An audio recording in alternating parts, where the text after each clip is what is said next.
L'inquiétude de l'opposition guinéenne face à une éventuelle candidature de Mamadi Doumbouya aux prochaines élections.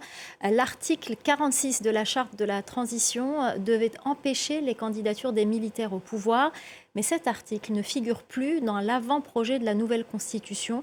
Et depuis quelques jours, des affiches de soutien ont fait leur apparition un peu partout dans la capitale Conakry. La correspondance de Malik Diakité. Ces leaders politiques, membres de l'Union sacrée des forces vives de Guinée, une coalition qui regroupe les principaux partis politiques du pays, exigent le respect des engagements pris par le général Mamadi Doumbouya, notamment celui de ne pas être candidat aux prochaines élections dans le pays.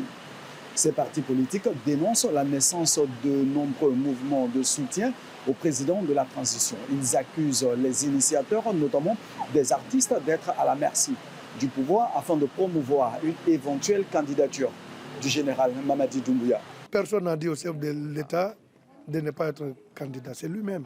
Lorsque le président estime que, c'est-à-dire ce qu'il a dit au peuple, il ne peut pas le respecter, c'est à lui de venir nous dire, mais pas à des artistes qui sont en train de faire des propagandes. Pour ces mouvements de soutien, la candidature de Mamadi Doumbouya est perçue comme une garantie de stabilité et de sécurité dans le pays. Cette nouvelle constitution dont on a fait l'avant-projet n'exclut aucun Guinéen. Tous les Guinéens sans exclusive peuvent être candidats. D'où par conséquent, le général Mamadi doit être candidat. C'est ce que nous voulons. Il faut qu'il continue le travail qu'il a commencé pour que la Guinée aussi puisse être sur les rails. Le nouveau projet de constitution proposé par le Conseil national de la transition est rejeté par les principaux partis politiques du pays, notamment l'UFDG de Cellou Dalein Diallo, le RPG du président déchu Alpha Condé.